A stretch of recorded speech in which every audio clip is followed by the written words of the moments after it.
பெருமக்கள், மூப்பே சாமிநாதன் அவர்களே, மா சுப்பிரமணியம் அவர்களே, சேகர்பாபு அவர்களே, சென்னை பெருநகர மாநகராட்சியினுடைய மேயர் திருமதி பிரியா அவர்களே, துணை மேயர் மகேஷ் அவர்களே,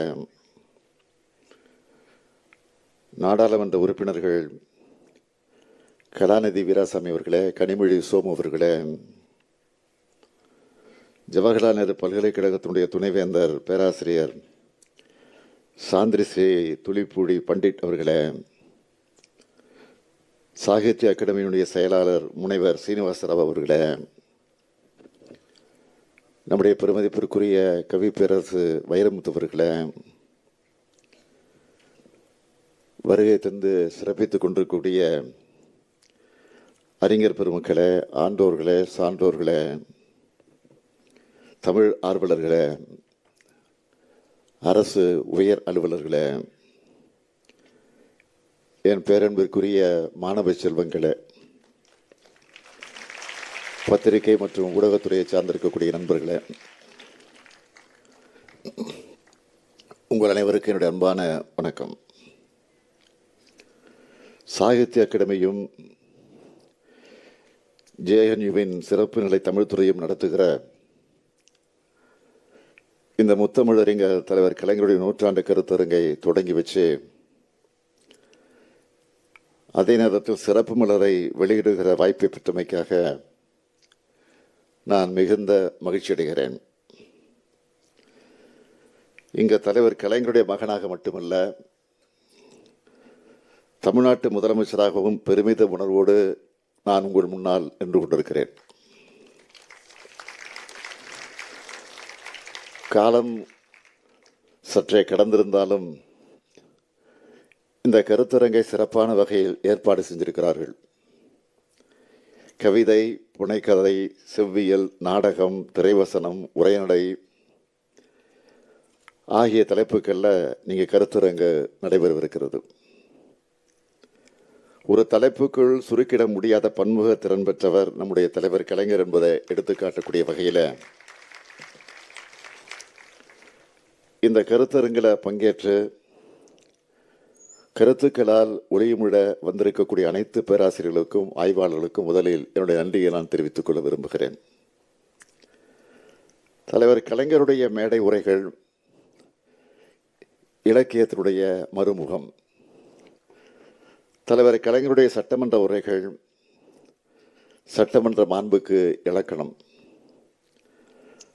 அவர் நடத்தியிருக்கக்கூடிய விவாதங்கள் அழகான ஆழமான கருத்து மோதல்கள். தன்னுடைய வாழ்நாளில் 80 ஆண்டுகளை பொது வாழ்க்கைக்கு ஒப்படைச்ச மாபெரும் தலைவர் அவர். அவர் நடத்தின போராட்டங்களும் பெற்ற வெற்றிகளும் இந்திய சமூகத்தை உணர நினைக்கிற எல்லாருக்குமான படிப்பினைகளாக அமைந்திருக்கிறது. தென்றலை தீண்டியதில்லை, ஆனால் தீயை தாண்டி இருக்கிறேன்னு அனுபவபூர்வமாக சொன்னார் நம்முடைய தலைவர் கலைஞர் அவர்கள்.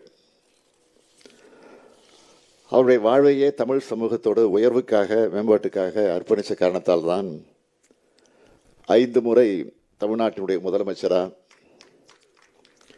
50 ஆண்டுகள் தமிழர்களுக்கான இயக்கத்தினுடைய தலைவராக அவரால் இருக்க முடிந்திருக்கிறது.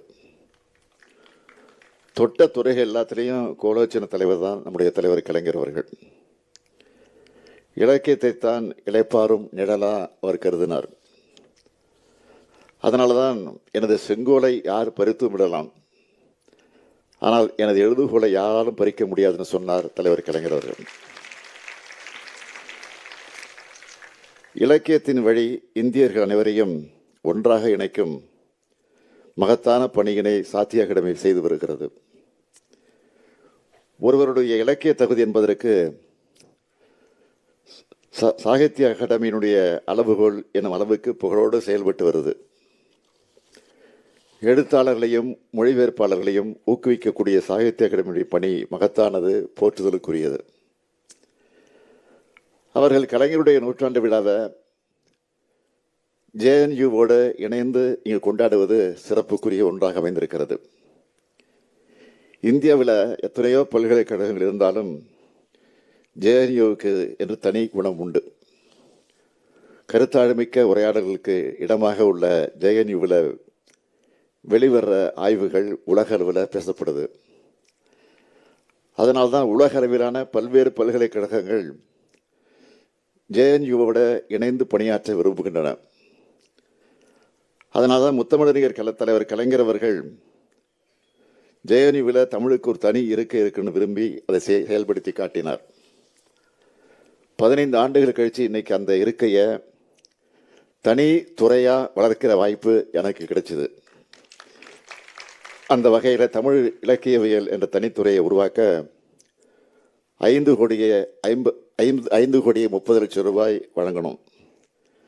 ஜேஎன்யூவோட பன்னோக்கு கலையரங்கத்துக்கு அருகே உலக பொதுமுறை தந்த ஐயன் திருவள்ளுவருடைய சிலையை நிறுவ நடவடிக்கை மேற்கொள்ளப்பட்டு வருது. சாகித்ய அகாடமியும் ஜேஎன்யூவும் இணைந்து நடத்துகிற இந்த விழா மூலமாக தலைவர் கலைஞர் அவர்கள் இந்திய இலக்கிய முகமாக அங்கீகரிக்கப்படும் நாளாக இது அமைஞ்சிருக்கு. இந்த நேரத்தில் இங்கே ஒன்று செய்தியை நான் குறிப்பிட விரும்புகிறேன். இந்திய உலகில் பரவலாக அறியப்படும் செய்திதான் என்றாலும் அதை இந்த இடத்துல பதிவு செய்ய வேண்டியது அவசியம் என்பதால் சொல்லுகிறேன். சாகித்ய அகாடமி விருது பெறும் உழைப்பாளர்களுக்கும் வீடு வழங்கணும் என்று முடிவு செஞ்சு முத்தமிழறிஞர் கலைஞருடைய பிறந்த நாள் அன்று கனவு இல்லம்னு ஒரு திட்டத்தை நடைமுறைப்படுத்தின. இந்த திட்டத்தில் 15 அறிஞர்களுக்கு தமிழ்நாடு அரசு கனவு இல்லம் வழங்கியிருக்கு. பரிசு தொகை 1 லட்சம்னா வீட்டோட மதிப்பு மட்டும் சுமார் 1 கோடி ரூபாய்க்கு மேலே. அதுவும் அந்த வீட்டுக்கான பத்திர செலவு முதலானவற்றையும் தமிழ்நாடு அரசே இருக்குது. கனவு இல்லம் திட்டத்தினுடைய நீட்சியாக சாகித்ய அகாடமி மொழிபெயர்ப்பாளர் விருது பெற்றவர்களும் கனவு இல்லம் வழங்கப்படும் அறிவிக்கப்பட்டு இதுவரை 10 மொழிபெயர்ப்பாளர்களுக்கு கனவு இல்லம் வழங்கப்பட்டிருக்கு என்பதை மகிழ்ச்சியோடு நான் தெரிவித்துக் கொள்ள விரும்புகிறேன். இந்தியாவில் எந்த மாநிலத்திலும் இப்படிப்பட்ட திட்டம் இல்லைன்னு சொல்லத்தக்க வகையில் இதனை நாம் செயல்படுத்தி இருக்கிறோம். இதுக்கெல்லாம் ஒரே நோக்கம், படைப்பாளிகளை அவங்க வாடுகிற காலத்திலே போற்றணும் என்பதுதான். எழுத்தாளரை போற்ற சமூகம்தான் உயர்ந்த சமூகமாக இருக்க முடியும். இந்த சமூகத்தோட முன்னேற்றத்திற்காக, மக்களோட உயர்வுக்காக, அவங்களுடைய சமூக விடுதலைக்காக, முற்போக்கு சிந்தனைக்காக இயங்கும் எழுத்தாளர்களை தமிழ் சமூகம் உச்சிமோந்து கொண்டாட தவறுவதே இல்லை. அந்த வழியில்தான் தலைவர் கலைஞர் அவர்களும் தமிழ் இலக்கியவாதியாக இருந்து சிறப்பான படைப்புகளை கொடுத்தது மட்டுமில்லாமல் சிறப்பான படைப்பாளிகள் அனைவரையும் அங்கீகரித்தார், அரவணைச்சார். அதுதான் அவருடைய தனிச்சிறப்பு. இலக்கியவாதிகளுக்காக முத்தமிழறிஞர் கலைஞர் செஞ்ச ஏராளமான பணிகளில் பொன்னெழுத்துக்களால் பொறிக்கப்பட வேண்டிய ஒன்றுதான் தமிழ்நாட்டுடைய முதலமைச்சராக கலைஞர் பொறுப்பேற்ற காலங்களில் 108 தமிழறிஞர்களுடைய நூல்களை நாட்டுடைமையாக்கி அவங்களுடைய மரபுரிமையாளர்களுக்கு நூலுரிமை தொகையாக 7 கோடியே 76 லட்சம் ரூபாயை வழங்கியது. அத்தகைய தலைவர் கலைஞருடைய அடியொற்றி நான் முதலமைச்சராக பொறுப்பேற்றது முதல் இந்த 4 ஆண்டுகளில் 36 தமிழறிஞர்களுடைய நூல்களை நாட்டுடைமையாக்கப்பட்டு நூலுரிமை தொகையாக 4 கோடியே 25 லட்சம் ரூபாய் வழங்கப்பட்டிருக்கு. அது மட்டுமல்ல, தன்னையே தமிழ்நாட்டுக்கு ஒப்படைத்த தலைவர் கலைஞர் அவர்கள் அனைத்து படைப்புகளும் நூலுரிமை தொகை ஏதுமின்றி நாட்டுடைமை ஆக்கப்பட்டிருக்கு. 75 திரைப்படங்களுக்கு திரைக்கதை வசனம், 15 புதினங்கள், 20 நாடகங்கள், 15 சிறுகதைகள், 210 கவிதைகள்னு படைத்தவர் அவர். இலக்கியத்துறையில் மட்டுமல்ல, அரசியலையும் கழக உடன்பிறப்புகளுக்கு 7000க்கும் மேற்பட்ட கடிதங்கள், கரிகாலன் என்ற பெயரில் கேள்வி பதில், தான் நடத்திய இதழ்களை எண்ணற்ற தலையங்கங்கள், தன்னுடைய வாழ்க்கை வரலாற்று 6 பாகங்களாக எழுதிய நெஞ்சுக்கு நிதின்னு எழுதுனதோடு கலைஞரின் படைப்புகள் 178 நூல்களாக வெளிவந்திருக்கு. இதெல்லாம் மட்டுமில்லாமல் ஏறத்தாழ 7 லட்சம் பக்கங்களும் அந்த புத்தகத்தில் அடங்கியிருக்கிறது. இது அத்தனையும் ஒருத்தர் படித்து முடிக்கணும் என்றால் ஒரு ஆயுள் தேவைப்படும். கலிபோர்னியா பல்கலைக்கழக பேராசிரியர் ஜார்ஜ் ஆர்ச் அவர்கள் கலைஞர் போல அத்தனை படைப்புகளை எழுத வேறொருவர் முயன்றால் அதற்கு ஒரு பிறவி போதாதுன்னு சொன்னார். அத்தகைய அறிவு புதையல்தான் தலைவர் கலைஞர். கலைஞர் ஆட்சி என்பது தமிழாட்சி. அதனால்தான் தமிழுக்கு செம்மொழி தொகுதியை பெற்று தந்து செம்மொழி மாநாட்டையும் உலகம் பாராட்டக்கூடிய வகையில் நடத்தி காட்டினார். அவருடைய வழித்தடத்தில் நம்ம திராவிட மாடல் அரசும் மொழிக்காக வேறு எந்த மாநிலத்திலும் இல்லாத அளவுக்கு ஏராளமான திட்டங்களை உருவாக்கி செயல்படுத்தி தமிழாட்சியை நாம் நடத்தி வருகிறோம். தமிழாய்ந்த தமிழ் மகன்தான் தமிழ்நாட்டின் முதலமைச்சராக வருதல் வேண்டும் என்றார் புரட்சி கவிஞர் பாரதிதாசன் அவர்கள். ஆக அத்தகைய தலைவரான முத்தமிழர் கலைஞருடைய தமிழ் தொண்டினை அடுத்த தலைமுறைக்கும் கொண்டு சேர்க்க இந்த கருத்தரங்கம் பயன்படணும்.